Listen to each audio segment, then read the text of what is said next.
මේ උතුම් ධර්මදේශනයේ ප්‍රඥානාලිකාව තුළින් විකාශය කිරීමට ප්‍රචාරය කිරීමට ධර්මදානය සිදු කිරීම සඳහා උදාර නිසල් මහතා විසින් මෙම ධර්මදානය සඳහා දායකත්වය දරා තිබෙනවා. උතුම් වූ ධර්මදානවලින් ජනිත වන්නා වූ මහා පුණ්‍ය ශක්තිය සවන් දෙන්නන්ට ආධුනික මනසකින් ධර්මයේ ශ්‍රවණය කර එම ධර්මය අවබෝධ කොට දහම් ඇස පහළ කර ගැනීම පිණිස මෙම ධර්මදේශනාවේ කුසලය හේතු වාසනා වේවා. ගෞරවනීය දේශකයාණන් වහන්සේට සතහට කුලිනින් දහම් දෙසීමට තව තවත් ශක්තිය ධෛර්යය ලැබේවා. නිදුක් නිරෝගී සුවපත් භාවය ලැබේවා.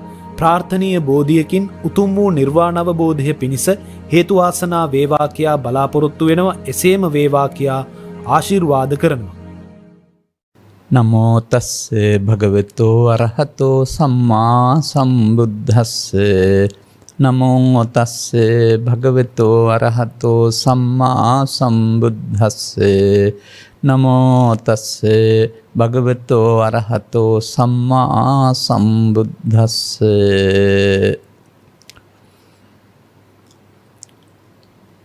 අකුසලංච පජානාති කුසලංච පජානාති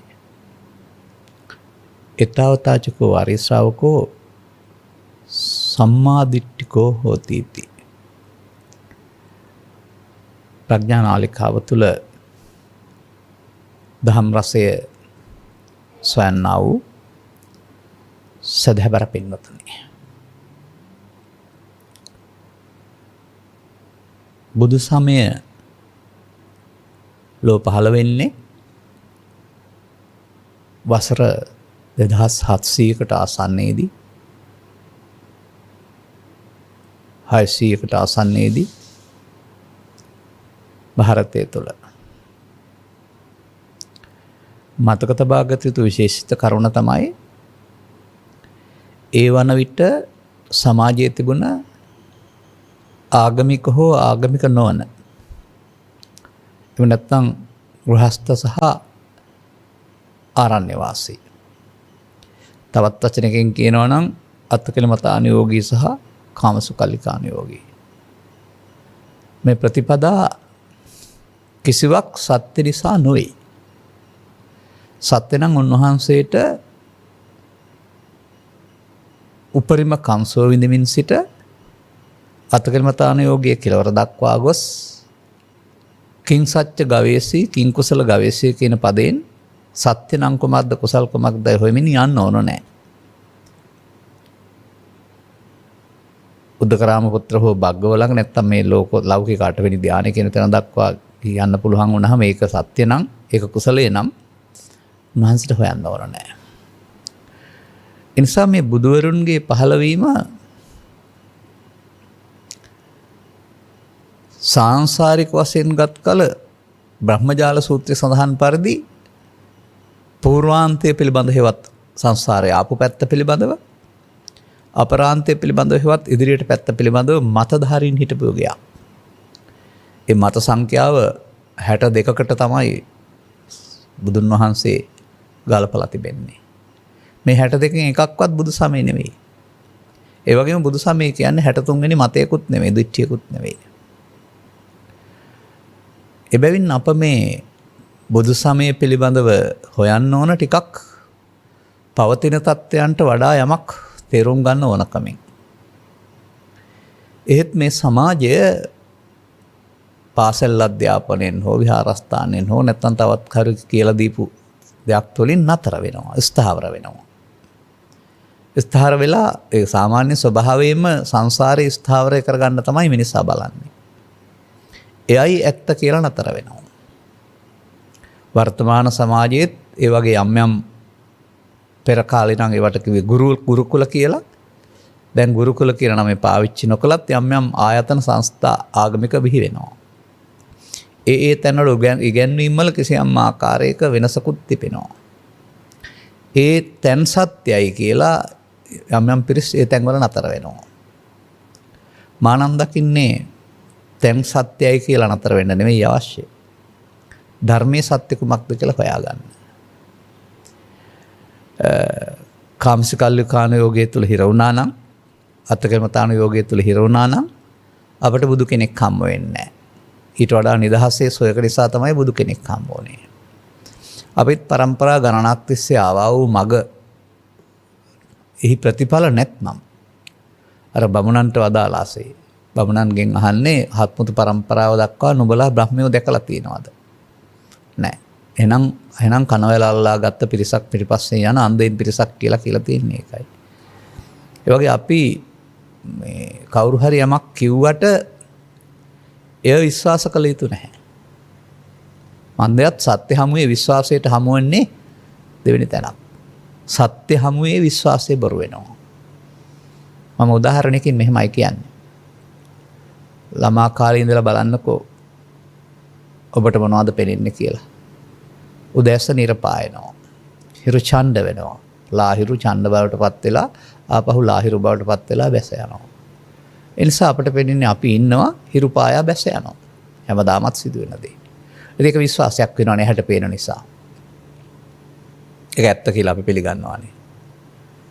දැන් තාරුණ්‍යයටපත් වෙලා සූර්යග්‍රහ මණ්ඩලයේ ක්‍රියාකාරීත්වය භ්‍රමණය බැල බලන්න සූර්යාගේ සහ ග්‍රහලෝකවල ක්‍රියාකාරීත්වය. දැන් නැත්නම් මොකද්ද? දැන් සූර්යා කොහෙවත් යන්නේ නැහැ. සූර්යා වටා තමයි එක එක ආකාරයට ග්‍රහ ලෝක භ්‍රමණය වෙන්නේ. වෘත්තාකාරව, ඉලිප්සාකාරව තමා වටේ භ්‍රමණය වෙන්නේ ආදී වශයෙන්. එවිට අපේ විශ්වාසය හරිද? හිරු පවතින එක තැනක පෘථිවිය දිනකට වතාවක් තමා වටේ කරකමින් දවස් 365කට වතාවක් සූර්යා වටේ රවුමක් යනවා. දැන් අරක විශ්වාස කළාට ඇත්තද? මෙන්න මේ වගේ තමයි මේ ඇහැට පෙනුණා වුණත් ඇත්ත වගේ පෙනුණා වුණත් සත්‍ය හැමුවේ විශ්වාසයට තියෙන තැන. ඒ නිසායි අපි ටිකක් විමර්ශනශීලී වෙන්න ඕන. ඒ විමර්ශනශීලීමේදී අපිට පළවෙනිම හමු වෙනවා මේ කුසල කියන පදේ සහ අකුසල කියන පදය පින්පව් වලට ගලපලා. එමය අපි ඉස්සෙල්ලා ඉගෙන ගන්නෙ. ඒ නිසා අකුසල කියන පදයට පව් කියන අර්ථය අරගෙන ඊට පස්සේ කුසල කියන පදයට පින් කියන අර්ථය ගන්නවා. කුසලස්ස උපසම්පදා කියන එක සමහරට පින් රැස් කිරීම කියලාත් ගන්න අය ඉන්නවා. නමුත් මේ කුසල කියන පදේ තියෙනවා කාමාවචර කුසලය, රූපාවචර කුසලය, අරූපාවචර කුසලය කියලා ඒකට මුලින් ගදව වචනයක්. ඒක කුසලතාවයක් තමයි. දක්ෂතාවයක්. නමුත් ඒ එකක්වත් ලෝකෝත්තර කුසලතාවය නෙවෙයි.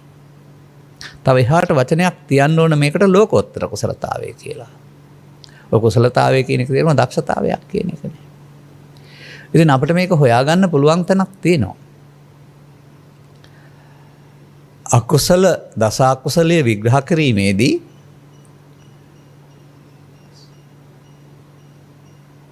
කයෙන් වචනෙන් සිතින් කියලා තුනකට බෙදලා අනතුරුව මේක මූල වශයෙන් ලෝභ දේශ මොහ කියලා පෙන්නනවා. එතකොට ලෝභ දේශ මොහ යම් ආකාරයකට මුල් වෙන්නේ මොනවටද? අකුසලයට. එතකොට අකුසලයෙන් වෙන්වීමට කුසලයේ කියලා කියනවා. එතකොට අර 10න් වෙන්වීම ඇරුණාම කුසලයේ කියලා එතන කරන්න දෙයක් නැහැ. නමුත් ඒ බුදුන් වහන්සේ පැහැදිලි කිරීමේදී නමුත් මිනිසා සත්‍ය හොයා ගිය ගමනේදී පියවරෙන් පියවර ගියේ. ඔය වනචාරී යුගයේ පවා සඳහන් කරනු ලබනවා ඔවුන් ජීවත් වුණේ දඩයම් කරලා. නමුත් මේ දඩයම් කිරීමේදීත් ඔවුන්ට ආචාර ධර්ම තිබුණායි කියලා. පැටවුන් විදින්නේ නැහැ. ගැබ්බර සතුන් විදින්නේ නැහැ. ආහාර ගනිමින් සිටීදී විදින්නේ නැහැ. ඒ හොද හොයාගෙන ගිය ගමනක හැටි. අන්න ඒ වගේ ඒ මිනිසාගේ මනසේ දියුණුව තමයි අකුසලයේ කියන කාරණය තුළ සමාජයට අයහපතක් සමග තමන්ගේ මනසට හානියක් සිදු වෙන අතර අනාගත දුක් විපාකත් හිමි වෙනවයි කියන කාරණාව තේරුම් ගැනීම. එනිසා එහි ප්‍රතිඵලයක් වශයෙන් තමයි බොහෝ පිරිසක් ඒ දස අකුසලයේ කියන කාරණාවන්ගෙන් වැළකී දස පුණ්‍ය ක්‍රියාවලට ආවේ. දස කුසල් වලට නෙමෙයි. මතක තියාගන්න. එතකොට දාන සීල භාවනා පත්තිපත්ත අනුමෝදනා කියලා වෙනවා ආයෙත් දස පුණ්‍ය ක්‍රියා කියලා. එතකොට ඒක අරට වඩා හොයා ගැනීමක්. නමුත් දස පුණ්‍ය ක්‍රියා කියලා කියන එකේ තේරුමත් ආපහු අර පාප කර්ම වලට වඩා හොඳ යහපත් විපාක පවතිනා වූ තවත් කර්ම විශේෂයක්.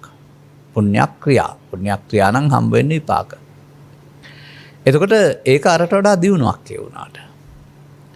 එතකොට ඒකත් ආපහු අපේ වචන වලින් ගන්නවා නම් අරක පාප කර්ම සහ දුක් විපාක, මේක පුණ්‍ය කර්මය සහ සැප විපාක.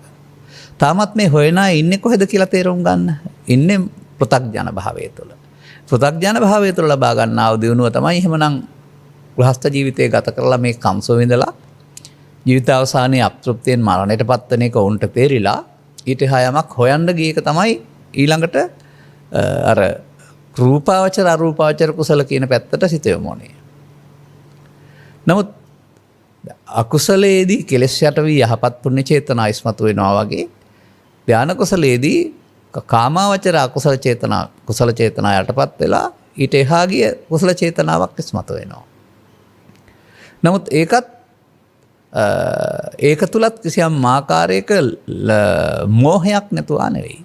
අවිද්‍යාවක් නැතුවා නෙවෙයි. පොහුදුන් බවක් නැතුවා නෙවෙයි.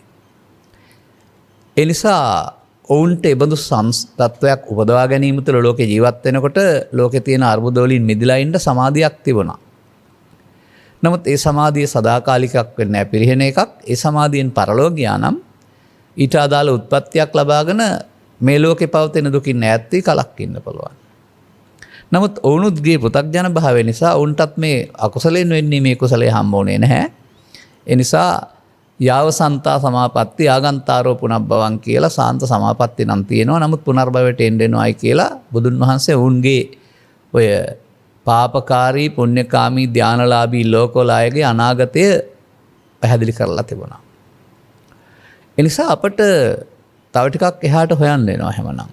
මේ වචන තුන සම්බන්ධයෙන් අපිට ගත්තොත් වචනයක් පෘථග්ජන භාවය තුළ බලන්න. අපි තව පංචස්කන්ධ කියන ධර්මතාවයේ එළියට ගත්තේ නැහැ මේ දේශනාව තුළ. මෞකසින් බිහි ජීවිතාවසානයේ දක්වා ජීවත් වෙන පුද්ගලයා තමයි මේ ක්‍රියාකාරකම් කරන්නේ. ඒ ක්‍රියාකාරකම් තුළ සිදුවෙන දෙයක් තමයි අනාගත ඵලයක් විපාකයක් දෙන්න හේතුවක් චිත්තාභ්‍යන්තරයේ ඉතුරු මෙහෙවත් පව් සිද්ධ වීම, පින් සිද්ධ වීම, ධාන කුසල් සිද්ධ වීම. එතකොට ඒකෙන් මොකද්ද කියවෙන්නේ? පාපේ භවගාමී, නමුත් භව දුගතිගාමී. පුණ්‍යචා කර්මයේ භවගාමී, භව සුගතිගාමී. ධාන කුසලයේ භවගාමී, ඒක ධානගාමී. සමස්තයක් වශයෙන් ගත් කල සියල්ල භවගාමී. භවගාමී එක තුළ භවගාමී අකුසලයයි භවගාමී කුසලයයි තමයි තියෙන්නේ. භවගාමීගේ ක්‍රියාකාරකම් තුළ ලෝකෝත්තර කුසලය නැහැ. හෙවත් අකුසලෙන් වෙන්වීමේ කුසලය නැහැ. ඉතින් ඒ නිසා ඔය කුසලස්සෝපසම්පදා කියන වචනේ එහෙමත් නැත්නම් මේ කුසල කියන පදයේ අපි පාසලෙන් ඉගෙන ගත්ත හෝ ඒ සරලාර්ථයෙන් ගත්ත තැනට එහා බලන්න වෙනවා. අකුසලෙන් වෙන්නේ මේ කුසලයේ කියන්නේ මොකක්ද කියන එක පිළිබඳව. කුසලතා කියන වචනේ පිළිබඳව. එතකොට එහෙමනම් ඒක එකතු වෙනවා අර ලෝකෝත්තර වලට. ඒ ලෝකෝත්තර වලදී තමයි ලෝකෝත්තර කුසලයේ තමයි ලෝභත් දේසත් මොහත් තුනම නැති වෙන්නේ. දැන් ලෝභත් දේසත් මොහත් තියෙනකොට තමයි ලෝභ දේශ තියෙනවා කාම ලෝකවලට. ධර්ම මාර්ගයේ ගියත් මොහ තියෙනවා අනාගාමී සරහත් අතර. නමුත් ලෞකික මාර්ගයේ ගියාපුවම එතන ඔබ අහලා තියෙනවද රූප රාග මාන උද්දච්ච අවිද්‍යාව, අරූප රාග මාන උද්දච්ච අවිද්‍යාව සම්බන්ධ කරලා තියෙන්නේ මොකේද කියලා? රූපී ධානයේට තියෙන ඇල්ම රූප රාග. ඒක මමත්වෙන් ගැනීම මාන. ඒකේ පවතිනා වූ බිඳවැටෙන සුළුස් භාවයේ උද්දච්ච. ඒකේ පවතිනා වූ සදාකාලික සැපතක් කියන මුලාව අවිද්‍යාව. අරූප රාග වලත් අවිද්‍යාව තියෙනවා. දැන් අපේ පින්නතුන් හොයන්නේ මේ අවිද්‍යාව අපට තියෙන එකක් කියලා. මේ දස සංයෝජන වල උද්දම් භාගීය සංයෝජන වල අකට තියෙන අවිද්‍යාව අපට තියෙන එකක් කියලා කල්පනා කරන්නේ. එහෙම නැත්නම් මාන උද්දච්ච අපට තියෙන එකක් කියලා කල්පනා කරන්නේ. නෑ. සංයෝජන සූත්‍ර ආරම්භ බැලුවහම ඕරම් භාගීය සංයෝජන වලදී සක්කාය දිට්ඨිය කියන්නේම මානෙ. ඒ සක්කාය දිට්ඨිය කාම අරමුණු සම්බන්ධයෙන් අරමුණු සක්කාය දිට්ඨිය බැඳීම. ඒ වෙනුවට තමයි කාම අරමුණු යටපත් වෙලා ධාන අරමුණු ආපුවම ධාන අරමුණ වලට සක්කාය දිට්ඨිය කියන්නේ නැති වුණාට ඒකත් ආපහු රූප රාග අරූප රාග කියන්නේ. ඒ නිසා ඒවා සදාකාලික සපතක් නිවීමක් කියන හැඟීම තුළ ඒවා මමත්වෙන් ගැනීමට මාන කියලා කියනවා. එහෙනම් එතන පිරිහෙන බැවින් සහ සංසුන් බවක් සමාහිත බවක් නැති බැවින් උපසමයක් නැති බැවින් උද්දච්ච කියලා කියනවා. එහෙනම් එතනත් අවිද්‍යාව තියෙනවා නම් අපි මොකක්ද ඉගෙන ගන්න ඕන? බුදුදහමේ පෙන්වනවා අවිද්‍යාව පත්‍ය සංඛාරා කියලා එකක්. අවිද්‍යාව පදනම් කොටගෙන සත්‍යයා කුසල අකුසල කර්ම රැස් කරයි. දැන් එහෙනම් අපි බුදුන් වහන්සේ පහළ වෙන්න පෙර මේ හොයා ගැනීම තුල ප්‍රගතියක් තිබුණාට එකකට වඩා එකක ලෞකික සුවේ තිබුණාට මේක තුල තියෙන බව තේරෙනවා අපිට. භව තුලත් අවිද්‍යාපත්‍ය සංඛාරා, පින තුලත් අවිද්‍යාපත්‍ය සංඛාරා, ලෞකික ධානය තුලත් අවිද්‍යාපත්‍ය සංඛාරා. දැන් පටිච්චසමුප්පාද දහම් පෙරාම බලන අවිද්‍යාපත්‍ය සංඛාරා කියන එකේ තේරුම අවිද්‍යාව හේතු කරන සත්‍ය අකුසල අකුසල කර්ම රැස් කරයි. එහෙනම් අවසානයේට පෙන්වන්නේ ජාති ජරා මරණ. අනේ බුදුන් වහන්සේ පහළ වුණ සමාජයේ ඊට පෙර තිබුණා වූ මේ මාර්ග වලින් යම් යම් සොයන් ලබාන හිටියට ඒවසිය ලෞකිකයි. නමුත් ජාති ජරා මරණ වලට තියෙන මාර්ගය විවෘත වුණාම වැහිලා ගියේ නැහැ. නිදහස් වීම තිබුණේ නැහැ. අන්න ඒ නිසා තමයි කාමාවචර කුසලයට හෝ රූපාවචර කුසලයට වඩා එහා කුසලයක් හොයන්න උනේ කිං සත්‍ය ගවේෂී කිං කුසල ගවේෂී. එහෙනම් අපට මෙහෙම වචනයක් හිතා ගන්න පුළුවනි. භව ගාමී කියන එක තුල පැවැත්මක් සිද්ධ වෙනවා. නමුත් භව නිරෝධ ගාමී. භව නිරෝධාය. භව නිරෝධාය ධම්මං දේශේති. ප්‍රජාව සම්බන්ධයෙන් පැහැදිලි කරන්න එහෙමයි. සතතාගතෝ භව නිරෝධාය ධම්මං දේශේති. මේ වගේ වචනයක් ගමුකෝ අපි. භව රාමා භික්කවේ පජා භව රතා භව සම්මුදිතා. ප්‍රජාව භවය කාම භවය හෝ රූප භවය හෝ දැනට අත්හම ඒක නවාතැනක් ඉස්තර නවාතැනක් වශයෙන් පිළිගන්නවා. එයින් සතුටු වෙනවා, එහි ඇලෙනවා, රතා ඇලෙනවා. අන්න ප්‍රජාවගේ බුදුන් වහන්සේ පහළ වෙන්න පෙර කතාව මේක තමයි. භව රාමා භික්කවේ පජා භව රතා භව සම්මුදිතා. සතතාගතෝ භව නිරෝධාය ධම්මං දේශේති. අන්න ඒ කොටස නේද බුදුදහම එතකොට. භවය හැබෙන්නේ කොහොමද? භවය නිරෝධ කරන්නේ කොහොමද? මට හිතෙනවා භවය හැදෙන එක පමාව කියලා. භව නිරෝධය නොපමාව කියලා. එහෙනම් බුදුරජාණන් වහන්සේගේ ඉගැන්වීම් තුළ මම දකින්නවා සාරාංශ කරලා ගත්තොත් දේශනා කරලා තියෙන්නේ පමාව සහ නොපමාව විතරයි. පමාව පෘථග්ජන පුද්ගලයා සතු දෙයක්. නොපමාව බුදුන් වහන්සේගේ ධර්මයේ තේරුම් ගත්ත ආර්ය පුද්ගලයා සතු දෙයක්. ආර්ය පුද්ගලයන් පාපේ තුල ඇතිවිය හැකි, පින තුලත් ඇතිවිය හැකි, ධානය තුලත් ඇතිවිය හැකි. ඒක අපේ සමාජයේ විශ්වාස කරන්නේ නැහැ. අපි කල්පනා කරන්නේ ක්‍රමික ක්‍රියාමාර්ගයක් තුල පින තුල විතරක් තමයි මේ ඇති වෙන්න ඕනේ කියලා. නැහැ. ප්‍රඥාවන්තකම කියන එක යටපත් වෙලා තියෙන්නේ උපතින් ගත්ත ඇසුරු කිරීම තුල හිදුනා වූ පරිසරය තුල.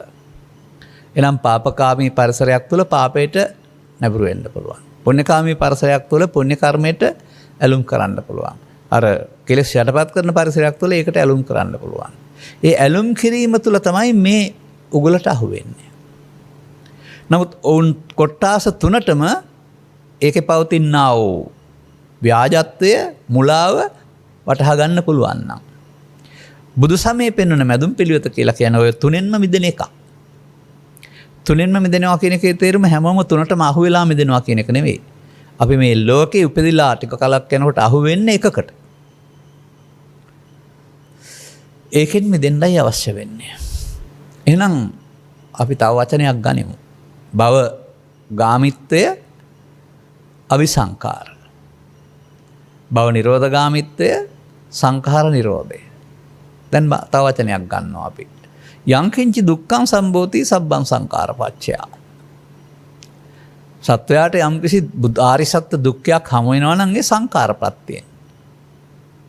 සංඛාරංච නිරෝධේන නැති දුක්ඛ සම්භවෝ. සංඛාර නිරෝධයෙන් දුක් හටගන්නේ නැහැ. දැන් මොනවද මේ සත්වයාට කාම රූපාරූප භවත්‍රයේ ඇවිදින්න සිදු හේතු වෙන කාරණා? ඝන කයද දෙපායද? නැහැ. ඒ ඝන කය සහිත දෙපාය සහිත ඝන කය උදව් කරගෙන කරන්නා වූ ක්‍රියාකාරකම් තුළ අනාගත ඵලයක් උපදින්න හේතු තමන් එක්රැස් කරනවා අபிසංකාර කියන පද තුනක් යටතේදී. අපුඤ්ඤාபிසංකාර, පුණ්‍යාභිසංකාර, ආනිජ්ජාභිසංකාර. ඒ අවිපදයෙන් පෙන්වන්නෙම අවිද්‍යාපච්චය සංකාර තමයි. පේනවද බුදුවරයෙක් පහළ වීම වැදගත්කම? සත්වයාට සිත දියුණු කරන්න පුළුවනි. එහි ප්‍රතිඵල ලබන්න පුළුවනි. නමුත් අවිද්‍යාවෙන් මිදෙන්න බෑ. අபிසංකාරයේ හොඳ අනාගතයක් හොයමින් භව ගමන යන්න ඇරුණාම භව නිරෝධයට බුදුවරයෙක් පහළ වෙනතුරු පාර පෑදෙන්නේ නැහැ. ස්වයම්භූ ඥානයේ බුද්ධත්වයේ කියන එකේ වටිනාකම ඔන්න ඕකයි. ඒ යුගයට වෙන කිසිවෙකුත් හොයාගන්න නැති. මේ සසරින් මිදෙන මාවත හොයා ගන්නවා. නමුත් භවගාමී මිනිසා සසරින් මිදෙන මාවත කල්පනා කරන්නේ ප්‍රාර්ථනා කරන්නේ පෘථග්ජනෙක් වශයෙන්. ඔහුට භව රාමා කියන එකේ තේරුම උන් භවයට ඇලිලා ඉන්නවා. ඒ නිසා ඒකේ සැප හොයන පැත්තක් පෙන්වනවා නම් ඒක මුලාවක් බව දන්නේ නැති වුණාට ඒකෙන් පිළිගන්නවා. එහෙනම් අපි කුසල කියන වචනේ පාවිච්චි කරලා තියෙන්නේ එහෙමනම් කාමාවචර කුසලයට. එහෙම නැත්නම් තව ටිකක් එහාට ගෙනන් රූපාවචර අරූපාවචර කුසලයට. ලෝකෝත්තර කුසලයට නෙමෙයි. නමුත් මේ මෙතන තියෙනවා රහසක්. ඒ තමයි බුදුන් වහන්සේ පහළ වී මංගල ධර්ම දේශනාව කරනතුරු උන්වහන්සේ හැරෙන විට මේ මාර්ගඵල කියන වචනට පත්වෙච්ච අය හිටියේ නෑ ලෝකේ. පළවැන්නා කොණ්ඩඤ්ඤ. නමුත් දිවැස දිවකන පරචිත්ත විඥානනේ පුබ්බේ නිවාස ඥානය සහිත මහා කල්ප 500ක් ඈත අතීත බලන්න පුළුවන් සහිත මහා ඍෂිවරු පහළ වෙලා හිටියා. ඔවුන් ජීවිතෙන් එහා පැත්තට ලබාගත් ධානයන්ගෙන් ඒ තැන්වල උත්පත්ති ලැබුවා. ඔවුන්ට මාර්ගඵල තිබුණේ නැහැ. බුදු සමයට ආවේනික පළවෙනි වතාවට හඳුන්වා දෙන දෙයක් තමයි බුදු සමය තුළ මාර්ගඵල කියලා එකක් තියෙනවා. ඒ මාර්ගය ගත්තොත් ලැබෙන දෙයට ඵලය කියලා කියන්නේ. එනම් පාප මාර්ගයේ ඵලය දුක් විපාක, පුණ්‍ය මාර්ගයේ ඵලය ලෞකික සැප විපාක, ධාන මාර්ගයේ ඵලය ධාන විපාක ඇරුණාම මාර්ගඵල කියන්නේ ලෝකෝත්තර විපාක. ඒක දැන් පාප කර්ම විපාක මෙලවත් තියෙනවා, ප්‍රතිසන්දි විපාක වශයෙන් පරලොව තියෙනවා. පුණ්‍ය කර්ම විපාක මෙලවත් තියෙනවා, ප්‍රවෘත්ති වශයෙන් පරලොව වශයෙන් ගත් කල මිනිසුන් අතර හෝ දෙවියන් අතර විපාක තියෙනවා. ධාන කර්මයේ මෙතනත් සෝයක් තියෙනවා, ditta ධම්ම විහරණේ. ඒ වගේම පරලොව වශයෙන් රූපී අරූපී බඹතල විපාක තියෙනවා. ලෝකෝත්තර විපාක කොහෙද තියෙන්නේ? ලෝකෝත්තර විපාක මරණයෙන් එහා පැත්තේ නෙමෙයි ජීවිතය තුළ තියෙන්නේ. අන්නේ ලෝකෝත්තර විපාකයේ ආරම්භ වෙන්නේ කොතනද? මතක තබා ගන්න. ලෝකෝත්තර විපාකයේ ආරම්භ වෙනවට ධර්මයේ සඳහන් කරන්නේ සෝවාන් වෙනවා කියලා. සෝවාන් ආදී මාර්ගඵල පිළිවෙලින් ප්‍රත්‍යක්ෂ කටයුතු නිර්වාණ සෝය කියලා කතා කරනවා. මතක තබා ගන්න. එතකොට එහෙනම් සෝවාන් මාර්ගයනොත් නිවන පිළිබඳ කිසියම් ඉඟියක් ලැබිලා තිබෙනවා. සකෘදාගාමී අනාගාමී වලින් සම්පූර්ණ නිවීම. දැන් මේ මරණයෙන් එහා පැත්තේ තිබෙනා වූ සුන්දර තැනක්ද? එහෙම තමයි බොහෝ දෙනා උපකල්පනය කරන්නේ. නමුත් අපි දකින්නේ තථාගතයන් වහන්සේ අවුරුදු 35 දී පත් වුණා වූ මේ සුන්දරතම තත්වයට තමයි ක්ලේශ පරිනිර්වාණය කියලා කියන්නේ. නැත්නම් උන්වහන්සේගේ වදනක් ගත්තොත් පරිනිබ්බුතෝසෝ භගවා පරිනිබ්බානාය ධම්මං දේශේති. සෝ භගවායි භාග්‍යතුන් වහන්සේ පිරිනිවනට පත් වෙලා ඉඳගෙන අනිත් අයට පිරිනිවන පිණිස ධර්ම දේශනා කරනවා. අන්න එතකොට අපට තේරෙනවා මේ ලෝකෝත්තර සුව කියන එක අවුරුදු 35 ඉඳලා 80 දක්වාම උන්වහන්සේ විඳලා තියෙනවා. නමුත් ඔය විඳලා කියන වචනේ පාවිච්චි කරන්න පොඩ්ඩක් අපහසු වෙන්න වෙනවා. මොකද ඒක විඳිනවා කියන වචනේ තේරුම දැන් අර ලෞකිකයට සම්බන්ධ කරලා වේදිත සුවය කියලා කතා කරන එකනේ. ලෞකික සුවය වේදිත සුවය නම් ලෝකෝත්තර සුවය විඳීමක් නැති සැපත කියන අර්ථයෙන් කුළු ගන්නපම වැරදි. උන්වහන්සේලා වදන් නිවන් සුව විඳිනවා කියලා නෙවෙයිද? සුසුකං වත ජීවාම වේරිනේසු අවේරිනෝ වේරිනේසු මනසේසු විහරාම ආවරිනෝ. වෛරයේ උත්සාහවත් වූ මිනිසුන් අතර එවඳු වෛරයක් නැති අපි සුවසේ ජීවත් වෙමු. එහෙනම් මොකද්ද ඒක? එහෙනම් අවේදිත කියන එකේ තේරුම තව ටිකක් ගැඹුරින් හොයන්න ඕන. දැන් ඔය වේදිතේදී විඳීම මමත්වයෙන් ගැනීමෙන් ගැනීමක් තියෙනවා. පාපේදී හෝ පිනේදී හෝ ධානයේදී ඒක මමත්වයෙන් ගැනීමක් තියෙන නිසා තමයි වේදිත සුව කියලා කියන්නේ. නමුත් මේ මමත්වයේ බිඳ වැටීමයි ලෝකෝත්තරය කියලා කියන්නේ. එතකොට මමත්වයෙන් ගැනීමක් නැති සුවේ නිසා තමයි ඒකට අවේදිත කියලා කියන්නේ. ඒ මමත්වයෙන් ගැනීම කියන එක සාමාන්‍යයෙන් තේරුම් ගන්න හරි පහසු දෙයක්. ඔය සමාජයේ කියන්නේ යම් අය ටිකක් ඔළුවට අරන් කියලා උඩින් යනවා කියලා අහංකාරය කියලා. ඒ අහංකාරයේ පදේ තුල මේ අර්ථය තියෙනවා. කාර කියන්නේ සාමාන්‍යයෙන් කරගන්නවට. අහං කියන්නේ මම. අහංකාරය කියන්නේ මම කර ගැනීම. මොනවද මම කරගන්නේ? ඒ මොහොතට එන දේ, Tamanට තියෙන දේ, ඒවත් දැඩිව සිතට ගැනීම. නම් ධනයෙන්, කුලයෙන්, නිලයෙන්, බලයෙන්, දේශපාලන බලයෙන්, උගත්කමෙන්, රූප ලක්ෂණෙන් ඕනෑම එකකින් ඒක අරමුණට අරගෙන අනිත් අයට වඩා කියන අර්ථයෙන් අහංකාර කරගත්ත හැකි. අහංකාරය. එතකොට ඒක තව ටිකක් විස්තර කරන්න පුළුවන් තැනක් අපිට ගන්න පුළුවන්. අසුතවන්ත කියනා වූ පඨම සහ ဒုတိ අසුතවන්ත කියන සූත්‍රවල තියෙනා වූ අර්ථයක්. ඒක තමයි මේ සමාජය දැනගන්න ඕන කාරණාව.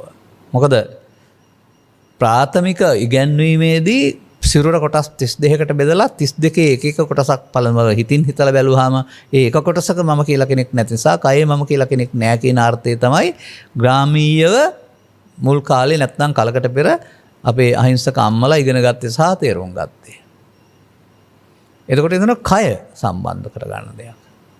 නමුත් මේක අසුතවන්ත සූත්‍රානුව වැරදි. තථාගතයන් වහන්සේගේ ඉගැන්වීම පැහැදිලි කරන්නේ කයක් අවුරුදු 30ක් 40ක් 50ක් 60ක් තියෙන්න පුළුවන්. ඒ නිසා කයේ පුද්ගලයෙක් ඉන්නවා කියලා ගත්තත් කමක් නැහැ. ගත් එක හරි කියන්නේත් නැහැ, කමක් නැහැ කියන එකේ සාධාරණයක් පෙන්නනවා. නමුත් උන්වහන්සේ වදාරන්නේ ඉති මනෝ, ඉති විඥානෝ, ඉති චිත්තං. සිතයයි කියනු ලැබෙයිද, මනෝයයි කියනු ලැබෙයිද, විඥානයයි කියනු ලැබෙයිද? එය හටගත් ගමන් නැසෙනවා සහ එකක් හටගෙන නැසෙන විට තව එකක් හට ගන්නවා. එකින්කට යන දෙයක් නැහැ. මේ ක්ෂණිකව හටගෙන නැසෙන සිතේ කොහොමද මම කියලා කෙනෙක් ඉන්නේ කියන එක. අන්න එහෙනම් බුදුදහමෙන් පෙන්වන්නේ සිතට එන දේ මම කොට ගැනීම කියන එක. දැන් හරිද? එතකොට රූපයෙන්, ශබ්දයෙන්, ගන්ධයෙන්, රසයෙන්, කුලයෙන්, නිලයෙන්, බලයෙන්, උගත්කමින් අරමුණක් ගත්තාම අරමුණ තුල නේද අහංකාරය තියෙන්නේ කියලා. දැන් එහෙනම් මේ අහංකාරයට මේ කාම ලෝකයේ සක්කාය දිට්ඨිය කියලා කියනවා. රූපී ධානවල රූප රාග කියලා කියනවා. අරූපී ධානවල අරූපී රාග කියලා කියනවා. ඒත් අහංකාරයේම තව පැත්තක්. දැන් එතකොට එහෙනම් නිර්හංකාර නැහැ. නිහතමානී නැහැ. ඇයි ඒකට මාන කියන්නේත් ඒකනේ. මානෙ තියෙනවා ඒකේ. මම කියන හැඟීම. දැන් එහෙමනම් අපට එතනින් එහාට තේරුම් ගන්න ඕන අකුසලයෙන් වෙන්නේ කුසලය. බව නිරෝධගාමී කුසලය. ඒක කොහොමද මිනිස්සයා කරන්නේ? ඒක තමයි අපට හොයාගන්න ඕන කාරණාව. ඒක තමයි මම කිව්වේ යම්කිසි ආර්ය පුද්ගලයෙක් බුදුන් වහන්සේ වදාළ පරිදි අකුසලයේ සහ මූලයේ දනීද කුසලයේ සහ මූලයේ දනී ප්‍රජානාති විශේෂයෙන් දැනගන්නවා. එhmenan අපි තේරුම් ගන්න වෙනවා. මේ පාපය උපාදානය තුළ, මේ පිනෙහි උපාදානය තුළ, මේ ධානය උපාදානය තුළ පමාව තියෙනවා. අපි කොහොමද විස්තර කරන්නේ? ඒක අපිට විස්තර කරන්න වෙන්නේ පුද්ගලයෙක් මුල් කොටගෙන නෙවෙයි. අරමුණක් මුල් කොටගෙන. අරමුණක් මුල් කොටගෙන විස්තර කරන්න වෙන්නේ ඇසෙන් හෝ කනෙන් හෝ නාසෙන් හෝ දිවෙන් හෝ කයෙන් ගන්නා වූ අපට අදාළ. අනිත් අපිට විස්තර කරන්න අවශ්‍ය නැහැ. රූපී අරූපී. අපේ ලෝකේ ව නැහැනේ. මේ අරමුණක් මුල් කොටගෙන මේ සසරට බැඳෙන හැටි තේරුම් ගත්තාම ඒක තමයි පමාව, ඒක තමයි අකුසලය. එතකොට ඒකෙන් වෙන්වීමට තමයි අර කුසලය කියලා කියන්නේ. එහෙනම් අකුසලයේ අවිද්‍යා සංකාර නම් අකුසලයෙන් වෙන්වීමටදී විද්‍යා විමුක්තිය හම්බ වෙන්න ඕන. ඒ නිසා මේ පිළිබඳව තේරුම් ගැනීමේදී ඔබට මෙතෙක් ඇසූ ධර්මදේශනාශ්‍රයෙන් ඔබ තුළ සිදුවෙන්නා වූ ක්‍රියාකාරකම ඇස තුළ, කන තුළ, නාසය තුළ, දිව තුළ සිදුවෙන්නා වූ ක්‍රියාකාරකම සිතේ ක්‍රියාවක් වශයෙන් ඒක විවරණය කර ගැනීමේ හැකියාවක් තියෙන්න ඕන. පස් ආකාරයකට. අරමුණ රූප රූපය, අරමුණ ශබ්ද රූපය, අරමුණ ගන්ධ රූපය, අරමුණ සිතින් එන්නා වූ ලෝභ දේශ මොහ ධම්ම රූපය. අරමුණ විඳින එක වේදනාව. අරමුණ හඳුනන එක සංඥාව. අරමුණේ බැඳෙන එක සංඛාරය. මේ හතර දැනගන්න එක විඥානය. දැන් අරමුණේ තණ්හාව රූප තණ්හාව. අරමුණේ තණ්හාව ශබ්ද තණ්හාව. අරමුණේ තණ්හාව ගන්ධ තණ්හාව. එතකොට ඒකත් ගැලපෙනවානේ. එතකොට චෛ මේ තණ්හා කායෝ දරවල් හයෙන් තණ්හායකුත් හට ගන්නවා. අපි දැන කතා කරන්නේ කාම විතරයි අපට අදාළ නිසා. දැන් තණ්හා වුණොත් මොකද වෙන්නේ? තණ්හා වෙන්නේ අරමුණක් ඇසක් තුළ. චක්කු රූපේ පිය රූපං සාත රූපං. ඇහැ තමයි මේ සත්වයාට ප්‍රිය මිහිරි වශයෙන් තිවෙන්නේ. ඇහි තමා එත්තේසා ඇහි එම තණ්හාව උපජ්ජමානෝ උපජ්ජති. උපදිනවා නම් උපදිනවා. නිවිසමානෝ නිවිසති, වාසය කරනවා නම් වාසය කරනවා. පහීයමානෝ පහීයති. තේරුම් ගත්ත පුද්ගලයාගේ පහීයමානෝ පහීයති, අනිත් අයගේ උපජ්ජමානෝ උපජ්ජති සහ නිවිසමානෝ නිවිසති විතරයි. එතකොට ඒක රූප තණ්හා. තණ්හා වුණොත් පෙන්වනවා තව දහම් පෙළකින් උපාදාන බව. අන්න තණ්හා උපාදාන බව ඇහි කනේ නාසයේ දිවේ කය ඕන එකක වෙන්න පුළුවන්. පවේ පිනේ ධානයේ ඕන එකක වෙන්න පුළුවන්. එතකොට තණ්හා උපාදාන බව නම් ඒකේ වරහන් ඇතුලේ අවිද්‍යා සංඛාරා. අවිද්‍යා සංඛාරා කවුරු හරි කුසලයේ කියලා කියනවාද? අන්න එහෙමයි බුදුරජාණන් වහන්සේ මිනිසා බෙදාගත්ත මේ තුන තුලම අවිද්‍යාවක් තියෙනවා. අවිද්‍යාව තුල අනාගත ඵල උපදින්නා වූ සංඛාරයක් තියෙනවා කියලා පෙන්වන්නේ. එහෙනම් අපි බුදුවරයෙකුගේ කරුණ පැහැදිලි කිරීමකින් තොරව හොඳ හොයාගෙන ගියාට පවට වඩා පින හොඳයි කියලා පින තුල හිර වෙන්න පුළුවන්. පිනට වඩා ධානය හොඳයි කියලා ධානය තුල හිර වෙන්න පුළුවන්. ඒකයි ධර්මයේ නැතිකමේ තියෙන එක. විශේෂයෙන් භාවනා කියන පැත්තට ගියාපම මේවා තුල විවිධ බොරු වලවල් තියෙනවා. නැත්නම් සිතට රැවටීම් පවතිනවා. ඒවා ඔස්සේ ඒක Tamanට ලැබිලා තිබෙනා වූ මාර්ගඵලයක් නැත්නම් ලෝකෝත්තර තත්වයක් කියලා මුලා වෙනවා බොහෝ දෙනා. එනිසා බුදු සමයෙන් පෙන්වන්නේ සිත හඳුනාගෙන යන්න. සිතට හැම දෙයක්ම එනවයි කියන එක. ඒක හඳුනා ගන්න පුළුවන් වෙනකොට අපි තුල සිදුවෙනා වූ ක්‍රියාවලියක් තථාගතයන් වහන්සේ ඇස තුල, කන තුල, නාසය තුල, දිව තුල සිදුවෙනා වූ ක්‍රියාවලියක් පටිච්ච සමුප්පාද කියන පදයෙන් පෙන්වලා තිබෙනවා. එහෙමත් නැත්නම් නিত্য සුඛාත්ම ලක්ෂණය වශයෙන් පෙන්වලා තිබෙනවා. ඒක පොතේ නෙමෙයි තියෙන්නේ අපි ළඟ. අන්න මේ නিত্য සුඛ ආත්ම ලක්ෂණයට අහුවෙච්ච එකට අපි කියනවාද කුසලයේ කියලා? නෑ. ඒක තමයි අපි මේ සසරට අහු වුණ හැටි සහ සසරේ අනාගත භවයක් හැදෙන හැටි අපට. ඉතින් ඒක අපි තේරුම් ගන්න ඕන. ඒක ජීවිතය තුළ එක් වතාවක් සිද්ධ වෙනවා කියලා නෙමෙයි තේරුම් ගන්න ඕන. ඇස තුළ, කන තුළ, නාසය තුළ, දිව තුළ ඒ මොහොතේ උපදින අරමුණක් ඔස්සේ සිදු වෙනවායි කියන එක. එහෙනම් අපට අරමුණේ ඇලීමේදී, ගැටීමේදී, මුලාවේදී සංයෝජනයක් වෙනවා. සසරට බැඳීමක් සිදු වෙනවා. අනේ සසරට බැඳෙන සංයෝජන කියන කතාව තේරුම් ගන්නට පු탁ජන පුද්ගලයාට පුද්ගලයෙක් වශයෙන් තේරුම් ගන්න බෑ. කියන්නේ මව් කුසින් බිහි ජීවිතාවසානයේ දක්වා ජීවත් වෙන්න එක්කෙනෙක් කියලා බැලුවොත් ගන්න බෑ. නමුත් මේක අරමුණක් තුළ සිදු වෙනවක් කියලා තේරුම් ගන්න පුළුවන් නම් තමයි සක්කාය දිට්ඨිය තේරුම් ගන්න පුළුවන් වෙන්නේ. එතකොට සක්කාය දිට්ඨි සංයෝජනය කියන්නේ කුසලයක් නෙවෙයිනේ. සසර බැඳ තමන පළවෙනි සංයෝජන බැම්ම. අරමුණේ බැඳෙනවා කියන්නේ ඇයි? අරමුණ කියන්නේ මොකද්ද? අරමුණ රූපේ, ශබ්දේ, ගන්ධේ, රසේ, ස්පර්ශේ, පව, පින, ධානය අරමුණ. ඒ අරමුණේ මමත්වෙන් බැඳීම කියන එක කයක ඇතුළත සිදු වුණාට ඒක මානසික දෙයක් නේ. අර සිතට එන දේ මම කොට ගන්නවා කියන වචනෙන් පෙන්වන්න උත්සාහ කරන්නේ ඔන්න ඕක තමයි. අපි ඔය ඇස කන නාසය දිවකය උදව් කරගෙන ඔය අරමුණක් විග්‍රහ කිරීමේදී රූප කියන වචනේ ශරීරයට පාවිච්චි කරන එක පැත්තකින් තබලා රූප කියන අරමුණ ගන්නවා. ශබ්ද රූප කියන අරමුණ ගන්නවා. ගන්ධ රූප කියලා අරමුණු ගන්නවා. එතකොට හයක් තියෙනවා අරමුණු. අරමුණ තමයි අපි තම තමන්ට කැමති පරිදි වේදනා තුන් ආකාරයකට බෙදාගෙන විඳින්නේ. අරමුණ තමයි අපි සංඥාවෙන් හඳුනන්නේ. අරමුණ සඳහා තමයි චේතනා එකතු කරන්නේ. අරමුණ තුළ රූප වේදනා සංඥා සංකාර හතරෙන් කරපු දේ වාර්තාකරුවා වාර්තා කරන්නාසේ විශේෂයෙන් දැන ගැනීමට විඥානයයි කියනු ලැබේ.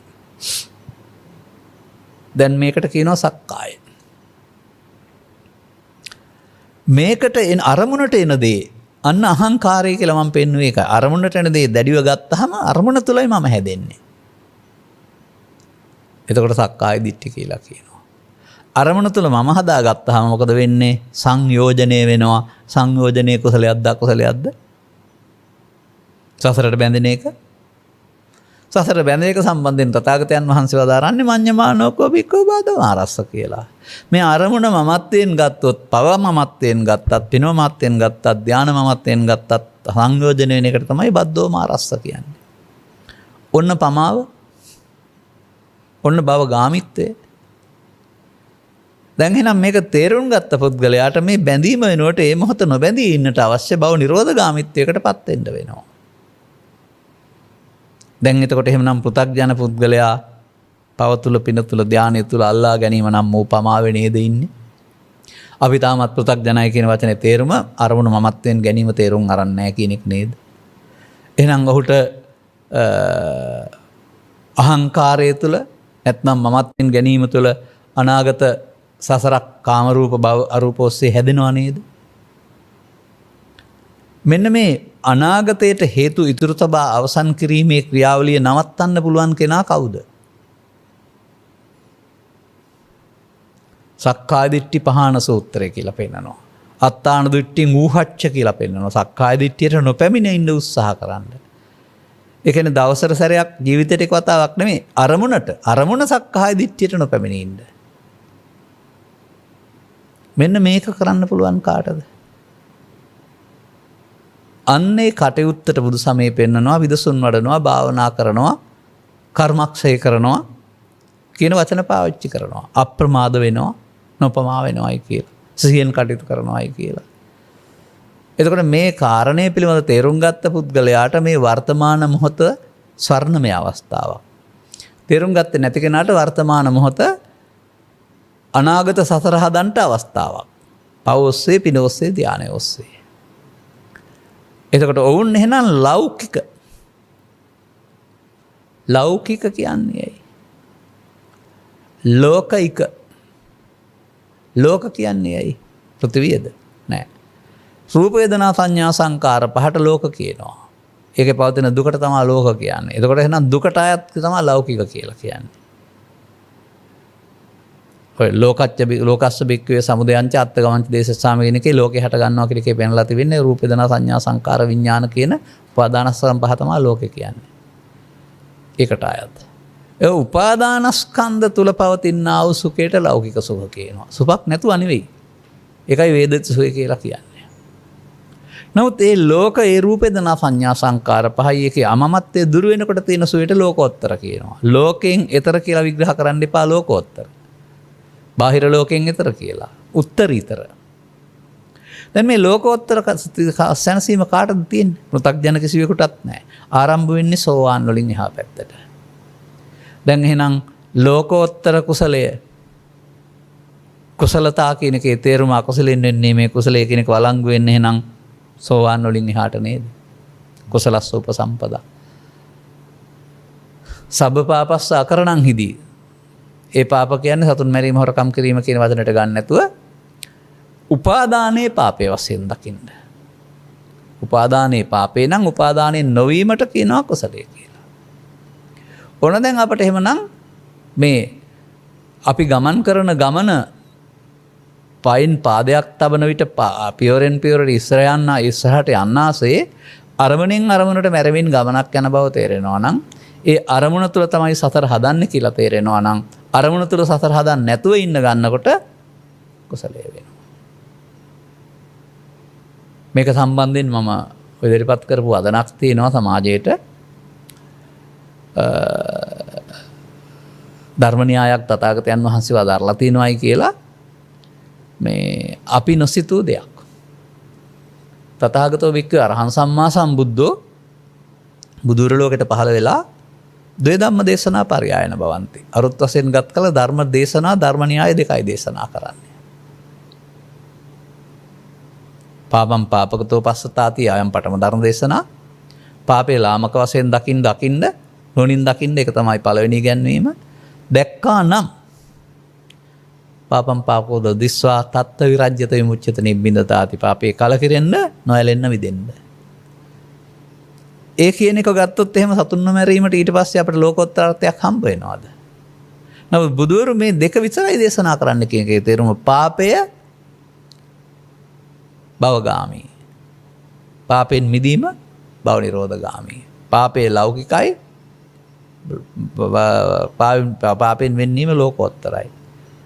පාපේ අවිද්‍යාපත්‍ය සංඛාරා අවිද්‍යා නිරෝධයෙන් සංඛාර නිරෝධය කුසලයේ.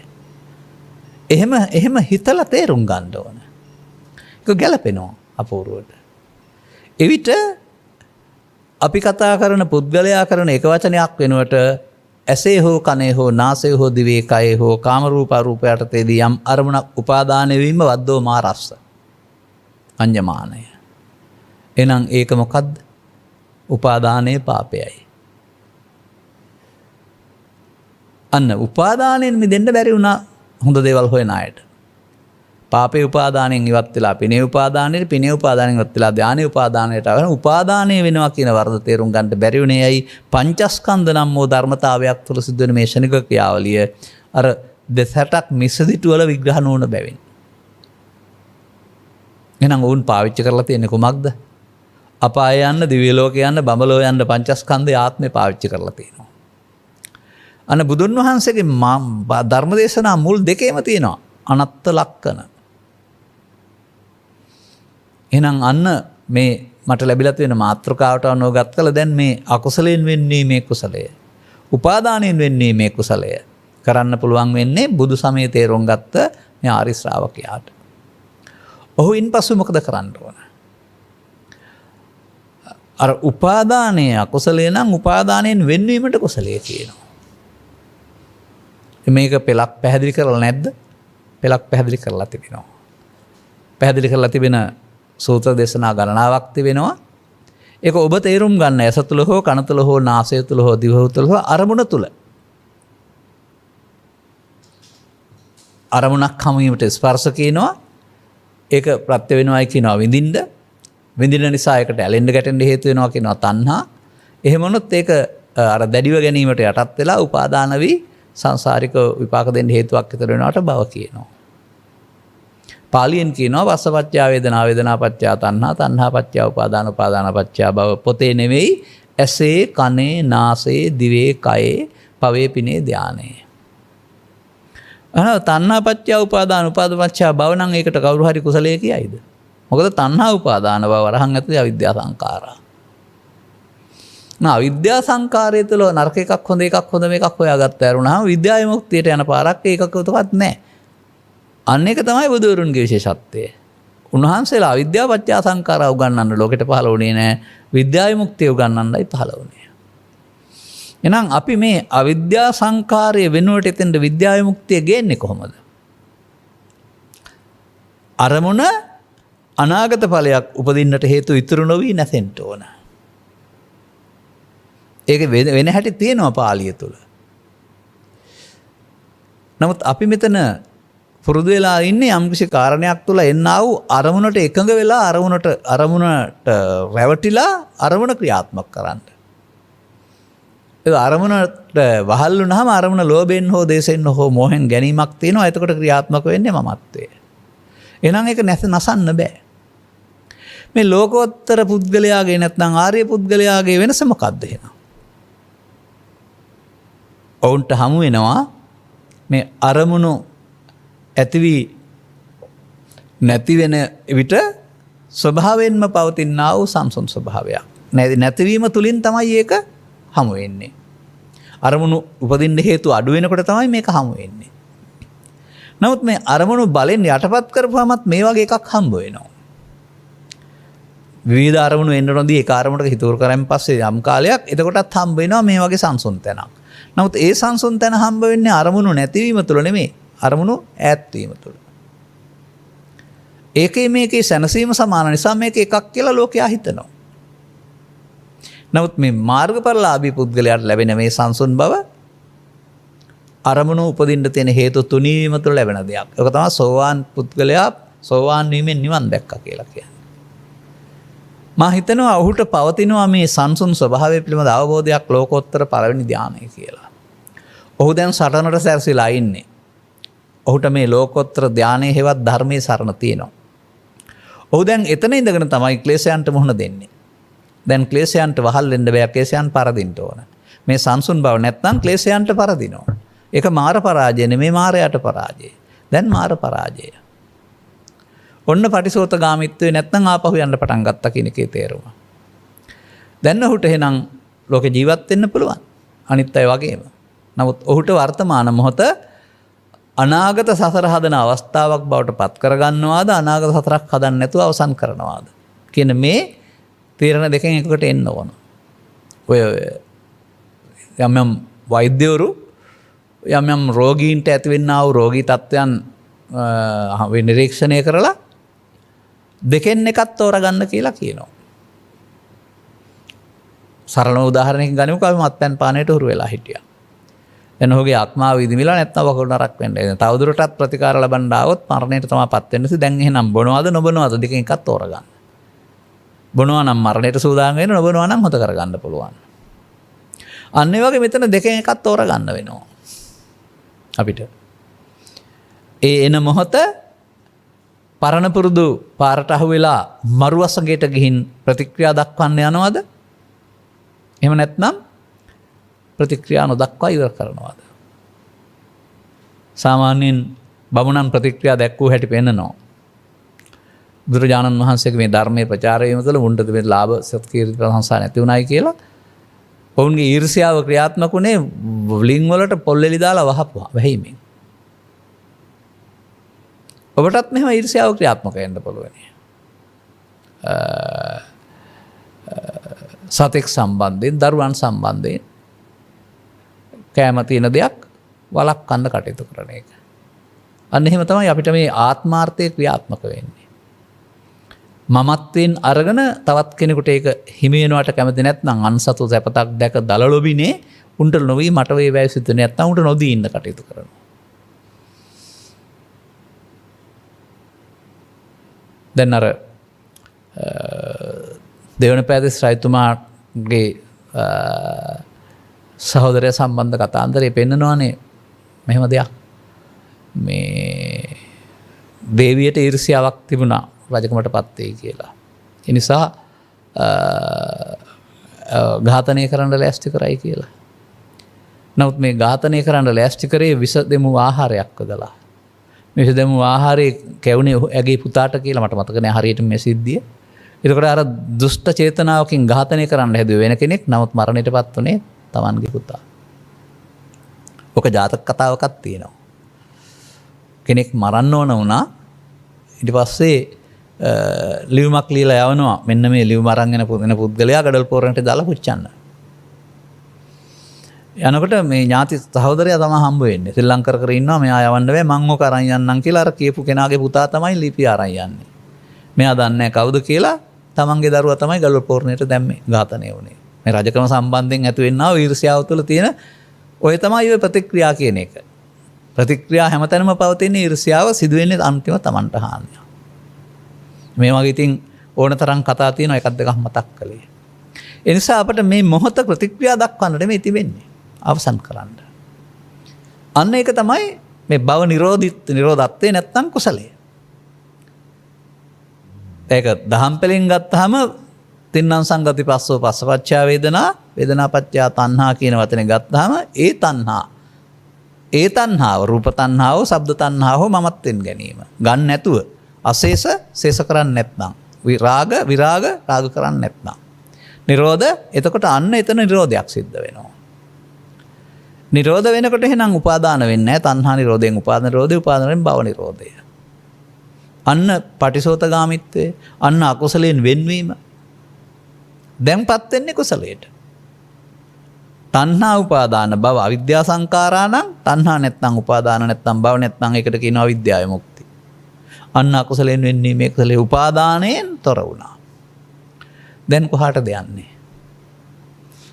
මොහොතක් පාසා මොකද වෙන්නේ දැන්? භව ගාමීද භව නිරෝධගාමීද? භව නිරෝධගාමී. දැන් එතකොට තණ්හා උපාදාන භව නම් අකුසලයේ සිද්ධ වෙනවද? අකුසලයෙන් වෙන් වෙනවද? අකුසලයෙන් වෙන්වීමට කුසලයේ කියනවා කියන්නේ අන්න ඒකනේ. මේ උපාදානයෙන් වෙන්වීම සිදු වෙනවා. එතකොට එහෙනම් අර අபிසංකාර අපුඤ්ඤාபிසංකාර පුඤ්ඤාபிසංකාර අනිජ්ජාபிසංකාර කියන අபிසංකාරය වෙනකොට සංඛාරේ නිරෝධයේදී හම්බ වෙනවා තවත් කුසලයක්. ඒක ලෝකෝත්තර කුසලය. සෝවාන් සිට රහත් දක්වාම හිමි වෙන්නේ මේ ලෝකෝත්තර කුසලය. එතකොට ඒ සඳහා එහෙමනම් අපට වර්තමාන මොහොතේ අනාගත ඵලයක් උපදින්න හේතුවක් ඉදිරියට කර අවසන් කිරීමට හැකියාව තියෙන්න වෙනවා. මේක මෙහෙම වෙනව නේද කියලා තේරෙන්න වෙනවා. තේරිලා විතරක් මදි. ඊට පස්සේ පරණ පාරට අහු වෙන්නේ නැති වෙන්න අපිට මෙතන වඩන්න තියෙන ගති ලක්ෂණ ටිකක් තියෙනවා. ඒක බෝධිපාක්ෂික ධර්ම වලින් ගත්තොත් සද්ධා බල, විරි බල, සති බල, සමාධි බල, ප්‍රඥා බල. සද්ධා ඉන්ද්‍රිය, විරි ඉන්ද්‍රිය, සති ඉන්ද්‍රිය, සමාධි ඉන්ද්‍රිය, ප්‍රඥා. හුඟක් ඕන නැහැ එකකින්. අර පැරණි හමුදාවට ඉඩ දී සටන පරාජය කරන එක වෙනුවට මේ අලුත් හමුදාවට ඉඩ දීලා සතරන් පරාජය කරන්න අපේ ශක්තිය විරිය වැඩෙන්න ඕන. දැන් අපි කවුද? ආපහු යන අය. අනාර්යෝද? නෑ ආර්යෝ. දැන් එහෙනම් වර්තමාන ස්කන්ධ පංචකය උපාදාන වීම කියන එක අකුසලය නම් උපාදානෙ නොවීම අකුසලයෙන් වෙන්වීමයි. දැන් හමු වෙන එකකට වචන කියන්න බෑ ලෝකෝත්තර කුසලයේ කියලා කතා කරනවරුනහම. දැන් ලස්සනට ගැලපෙන්නේ නැද්ද කියලා බලන්න. අර හැමෝම ස්කන්ධ පංචකේ පාවිච්චි කළේ නැතුව පවේ උපාදානයේ, පිනේ උපාදානයේ, ධානයේ උපාදානයේ උපාදානයේ වීමෙන් භවගාමී වුණා. අනුපාදා විමුච්ඡanti නැති දුක්ඛස සම්භව ඔබට උපාදාන නොවි මිදෙන්න පුළුවන් නම් දුක්කට ගන්න නැහැ කියන එකට ගැලපෙනව නේද?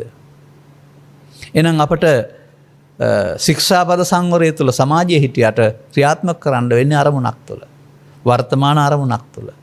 අරමුණින් අරමුණට අපට සතිමත් වෙන්න වෙනවා. අරමුණට අහු වෙලා උපාදාන කරලා අවසන් කරනවද? අරමුණට අහු වෙන්නේ නැතුව අවසන් කරනවද? දැන් එතකොට එහෙනම් තණ්හා උපාදාන භව නම් භව සිදු වෙන්නේ තණ්හා නැත්නම් උපාදාන නැත්නම් භව නිරෝධය සිද්ධ වෙනවා. දැන් ඒකට පටිසෝතගාමී කියනවා නේද? මේකට සූත්‍ර දේශනාවල විවිධ නම් තියෙනවා නේද? ඒ ඕනෑම පදයක් අරගෙන ගලප ගන්න.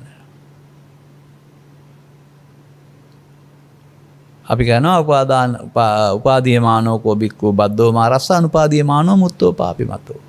මඤ්ඤමානෝ කෝ බික්ඛු බද්දෝ මාරස්ස මඤ්ඤමානෝ මුත්තෝ පාපිමතෝ. අභිනන්දනමානෝ බික්ඛු බද්දෝ මාරස්ස අනවිනන්දනමානෝ මුත්තෝ පාපිමතෝ. යංකෝ බික්ඛවේ අනුසේති අනුමීයති තේන සංකං ගච්ඡති. නානුසේති නානුමීයති නතේන සක්කං ගච්ඡති. මේ පෙන්වන්නේ පමාවයි නොපමාවයි නේද? එකකින් පෙන්වන්නේ ඔබ ආගමන ධර්මේ නොතේරන කාලේ. දැන් පෙන්වන්නේ ඔබ යන්න ඕන ගමන. දැන් එහෙමනම් මෙන්න මේ தත්ත්වය තේරෙන තුරු ධර්මස්සවණය කරන්න ඕන. අනතුරුව තුම්මේ කිච්ඡං ආතප්පං ඔතෙන් දෙනවා. ඔබ විසින් මේ කරන්න ඕන. තථාගතතුරු ඔබේ කෙලෙස් හදලා දුන්නෙත් නැහැ, නැසලා දෙන්නෙත් නැහැ. ඔබ විසින් මුලා වීම තුළ තමයි ක්ලේශයන් හදාගෙන දුක් හදාගත්තේ. ඔබ උත්සාහයෙන් ආපහු අනාගත සසරක් හදන හේතු ඉතුරු නොකර අවසන් කිරීම නැවති මේ කටයුත්තට වීරිය කරන්න ඕන. දැන් එතකොට එහෙමනම් මෙන්න මෙතනදී ඊට පස්සේ මේ தත්වයන් තුළ මේ ලෝකේ තියෙන කාරණාවට ගැටෙනකොට චිත්තාභ්‍යන්තරෙන් එන්න ලෝභයක්, ද්වේෂයක්, මොහයක් නැතුවම මෙතන තියෙනවා කිසියම් ආකාරයක සෝයක්. ඒකට කියනවා ඊට පස්සේ අවේදිත සෝය කියලා. සෝයක් නැතුව නෙමෙයි සෝයක් තියෙනවා. ඒකයි බලන්න අර නොමිලේලත් නිවන් සුව වළඳනවා කියලා පෙන්වන්නේ. ලද්ධා මුදා නිබ්බුතින් ගුඤ්ජමානා. ජීවිතෙන් එහා පැත්තේද නෑනේ. එහෙනම් ඒක සෝයක් නෙමෙයිද? දුකක් නැති එකම සෝය. ඊර්ෂ්‍යාවක්, ක්‍රෝධයක්, වෛරයක්, පැහිමක් නැති එකම සෝය. ඒක නිසා එහෙම කරලා බලන්න ඕන සෝයක් තියනව නැද්ද කියලා. මේ සුවයට තර්ජනය කරන්න පුළුවන් බලවේගයක් ලෝකේ නැහැ. තියෙන බලවේග තමයි ලාභාලාභ සැප දුක් නින්දා ප්‍රශංසා ආසයස කියලා කියන්නේ. ඒවට බලපෑම් කරන්න බෑ මෙතෙන්ට. අන්න එතකොට තේරෙනවා මේ ශ්ලෝක සිදුවෙන සිදුවීම් මමත්වෙන් අරගෙන දුක් විඳිනවා නේද? මමත්වෙන් ගත්තේ නැත්නම් ලෝක සිදුවීම් වෙනම තියෙයි, අපට වෙනම සනසීමක් තියෙයි. අපි ජීවිතයේ සංසාර ගමනේ ඇවිදින් හොයාපු දේ ඕක තමයි. මේක අපට හොයන්න බැරි වෙනවා ධර්මයේ තුලින් ගියේ නැත්නම් අපි හොයන්නේ ලෞකික සෝයක්. මේක හොයාගන්න හම්බුනන් පස්සේ ජීවිතය තුළ හොයන්නේ ඕක තමයි කියලා තේරෙනවා මිනිස්සු. ඔය කාලය ධනෙ සමේ කැප කරලා වෙහස මහන්සිලා හොයන්නේ ඕක. නමුත් හොයන්න පාර හම්බුනේ නැතුවම හමු වෙන්නේ 16න් එකක්. 16න් එක වෙනුවට 16න් 15ක් සමීප කරගන්න ඔබට මේක උදව් වෙනවා, උපකාර වෙනවා. නිසා මට ලැබුණ මාතෘකාවට අනුව තමයි මම මේ කාලය ගත්තේ ගලපන්නට. ඒ ගැලපීම තුළ එහෙමනම් අපට අපි කතා කරන හොඳ දේ කියන වචනට එහා ගිහින් මේ වර්තමාන මොහොත සංසාරයට බැඳෙන එකට අකුසලයේ කියලා හිතාගෙන බැඳෙන්නේ නැති එකට කුසලයේ කියලා තේරුම්. අකුසලයෙන් වෙන්වීමට කුසලයේ කියනවා. එතකොට තමයි බුදුසමයේ සඳහන් ලෝකෝත්තර කුසලයේ අත්දකින්න ඔබට ලැබෙන්නේ. මේ හිමි කරගන්න අය සමාජයේ ඉන්නවා නම් ඔවුන්ගේ මූණ පැහැපත් වෙන්න පුළුවන්. ඔවුන් සමාජයේ සමග කටයුතු කිරීමේදී ගැටුම් අවම වෙන්න පුළුවන්. ගැටුම් නැති තැනට වෙන්න පුළුවන් ඉස්සරහට. යන්න ඒ වගේ වෙනසක් තේරෙනවා ඒ පුද්ගලයින්ට. ඒ නිසා මේ ඒ බඳු තත්ත්වයක් තුළ මිනිසා නොමිනිසෙක් කරන්නා වූ මිනිසාගේ හැඟීම් වර්තමානයට ඇවිදින් අතපය හසුරවන්නා වූ ලෝභ දේශ මොහ මූලික කොට ගත්තා වූ ක්‍රියාවන් අවම වීම සිදු වෙනවා. ඒක පෞල් ජීවිතයට යහපතක් නෙවෙයිද? සහෝදර සහෝදරයන් අතර යහපතක් නෙවෙයිද? ආයතනයකට යහපතක් නෙවෙයිද? හැමතැනටම යහපතක්. මොකද මේ ආයතන මට්ටමින් ගත් කල තම තමන් විසින් දැනගන්න ඕන මොනතරම් වංචා රසක් බොරු රසක් කරනවද කියලා මුදල් ලබා ගන්න. ඒවා කරන්න බැරි වෙනවා. ඒවා කරලා මොකද වෙන්නේ? මූල්‍ය වාසි ලබා ගනීවි. නමුත් සංසාරයටත් අහු වෙනවා. මොකද මමත්වයෙන් ගන්න වංචාව කියන්නේ මමත්වෙන් ගැනීමක් නේ. එහෙනම් ඒකට විපාකයක් තියෙන බැවින් රාජකාරීදී නැති වුණත් වෙන තැනකදී නැත්තම් විශ්‍රාම ගියාම හරි ආපහු මේක ඉදවන්න වෙනවා. ඒ නිසා සමස්ත සමාජයේම තම තමන් ඉන්නා තැන්වල කරන්නා වූ වංචාවෙන් ගලව ගන්නට මේ ධර්මයේ සරණ උදව් වෙනවා. එහෙමයි මේක වැදගත් වෙන්නේ. ප්‍රායෝගික ක්‍රියාවලියක් බවට පත් වෙන්නේ. ඒවැ ස්වභාවයන් ඉතින් මේ වෙලාවේ පැහැදිලි කරන්න මම කාලය ගන්නෙ නෑ. උදාහරණ වශයෙන් පැහැදිලි කර හැකි වෙනත් ධර්ම දේශනාව තුළ මේ මුළු මහත් සමාජයේම අවස්ථානුකූලව කොතරම් වංචනික වෙනවද කියලා පුතග්ජන අය සරල සමාජයේ පවතින උදාහරණ ආශ්‍රයෙන්. එහෙම නොවෙන්නට එහෙනම් අපට මෙන්න මේ මොහොත මේ අනාගත ඵලයක් උපදින්න හේතු ඉතුරු නොකරකොට එතන ධර්මයේ සරණක් පවතිනවා. එහෙනම් අපට ආපහු විපාක එන්නේ නැහැ. ලෞකික විපාක, ලෝකෝත්තර විපාක. ධම්මස පාදා ගැනීම තුලින් මේ මාර්ගයේ අනුගමනයකට තථාගත බුදු පියාණන් වහන්සේට ප්‍රතිපත්තියෙන් පොදන කෙනෙක් බවට පත්වීමට මෙම කරුණු පැහැදිලි කිරීම හේතු ආසනාව වේවායි කියන සුභාශිංසනයේ ප්‍රාර්ථනා කරමින් මම ධර්මානුශාසනාව මෙතකින් අවසන් කරනු ලබනවා. මෙම ධර්මානුශාසනාව ප්‍රඥානාලිකාව තුළින් විකාශනය කිරීම සඳහා දායකත්වය දරා තිබෙන්නේ උදාර නිසල් මහත්මයා විසින්. එතුමන් මට මාතෘකාවක් දීලා තියෙනවා. ඒ නිසා මම හිතනවා එතුමන් අපේ ධර්ම දේශනාවන් ශ්‍රවණය කරන කෙනෙක් කියලා. කුසල් වඩන්න යනු භව නිරෝධයට කර්මක්ෂය කිරීමේ කුසලතාව වර්ධනයයි යන කාරණාව පිළිබඳව දේශනාවක් කරන්න. ඔන්න ඕක තමයි මම මේ සාධාරණීතු කරන්න උත්සාහ කළේ. අරමුණුත් තියෙන්නේ මෙහෙමයි. සවන් දෙන්නන්ට ආධුනික මනසකින් ධර්ම ශ්‍රවණය කොට එම ධර්මය අවබෝධ කොට ධම්මැස පහල කර ගැනීම පිණිස මෙම ධර්ම දේශනාවේ කුසලයේ නැත්නම් අවබෝධයේ හේතු ආසනාව වේවා. පින හේතු වේවා කියලා නෙමෙයි එතුමන් කියලා තිබෙන්නේ මතක තබා ගන්න. ගෞරවනීය දේශකයන් වහන්සේට සතහට කුළුණින් දහම් දෙසීමට තව තවත් ශක්තිය ධෛර්ය ලැබේවා. නිදුක් නිරෝගී සුවපත් භාවය ලැබේවා. මෙන්න මේ වචනේ ආයත් මම සංශෝධනය කරනවා. ප්‍රාර්ථනීය බෝධියකින් උතුම් නිර්වාණ අවබෝධය පිණිස හේතු වේවා කියන එක අපි මේ සංසාරේ කටපාඩම් කරගත් එකක්. ඒ කියන්නේ අපිට ථෙරවාදී බුදු සසුනට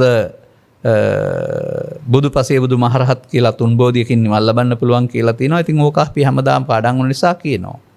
නමුත් මේ බුද්ධෝත්පාදේ ආරම්භ බලන්න. මේකේ සම්මා සම්බෝධිය සාක්ෂාත් වෙලා ඉවරයි අපිට ඒකට ඉඩ කර නැහැ. ඒ වගේම පච්චේක බෝධිය ථෙරවාදී උගන්වන්නේ බුදුන් පහළ වෙනකොට ඉවරයි. අබුද්ධෝත්පාදයක තියෙන දෙයක් කියලා. එහෙනම් මේ බුද්ධෝත්පාදේ ඉතුරු වෙලා තියෙන අරහන්ත බෝධිය විතරයි නේද? අපි උත්සාහ කරන්න ඕන ධර්මය හම්බුනහම එතෙන්ට. බුදුවරයෙක් හම්බ වෙලා නිතරම දුන්නොත් නම් බෝධිසත්වයෙක් කෙනෙක් වුණ හැකි. නැත්නම් අනිත් අය උත්සාහ කරන්න ඕන ධර්මය හොයනවා නම්. ඒ නිසා මේ ප්‍රාර්ථනීය බෝධියකින් උතුම් නිර්වාණ සුවයෙන් තුන්තරා බෝධිය පාවිච්චි කරන්නේ නැතුව මගේ නම් කිසිම බලාපොරොත්තුවක් නැහැ. මට මේ සංසාරේ මෙතනින් ඉවර වෙනවාට මම බොහොම කැමැත්තෙන් ඉන්නේ. ඉතින් ඒ නිසා ඔබත් හැමත් ඒ නිසා මේ ප්‍රාර්ථනීය බෝධියකින් කියන එක ගෞතම සාසනය තුළ ඉතුරු වෙලා තියෙනවා. අරහන්ත බෝධියෙන්ම නිවීම ලැබේවා කියලා ප්‍රාර්ථනා කළත් කමක් නැහැ, කරගත්තත් කමක් නැහැ. ධර්ම දේශනා කරවා ගත්තා, ධර්ම ශ්‍රවණය කළා, පූජා කළා. විශේෂයෙන් එතුමන් බලාපොරොත්තු වන පරිදි මේ ධර්ම දේශනාව කරුණු පහදල් කර ගැනීම පිණිස හේතු වාසනාව වේවා. සවන් දෙන හැම දිනාගේ ජීවිතවල නිදුක් නිරෝගී සුවපත් චිර ජීවනයේ පිණිස හේතු වේවා. දායකත්වදරු එතුමන්ටත් මේ ධර්ම අවබෝධය තුළ එතුමන් හැම දිනාටම මෙලොව වශයෙන් නිදුක් නිරෝගී සුව සහ චිරජීවනීය ලැබී යහපත් අනාගත බලාපොරොත්තු ඉටු වී රැකියාදී කටයුතු සාර්ථක වී රෝග පීඩා දුරු වී කල්යාණ මිත්‍ර සේවනය ලැබී කර්මක්ෂය කිරීම කර්මයේ වර්තමානයේ භාවිතය තේරුම් ගන්නට ලැබීම තුළින් ඔබටත් නිවන සැනසෙන ලෝකෝත්තර සැනසීම හිමි කර ගන්නට හේතු ආසනා වේවායි කියලා අදිෂ්ඨාන කරගන්න ප්‍රාර්ථනා කරගන්න. සබ්බිහිතයෝ වජ්ජන්තු සබ්බ රෝගෝ විනස්සතු මාතේ බවත් අන්තරායෝ සුඛී දීඝායුකෝ භව සෑම දිනාටම තෙරුවන් සරණයි. දේශක්ඛයෝ නිබ්බානං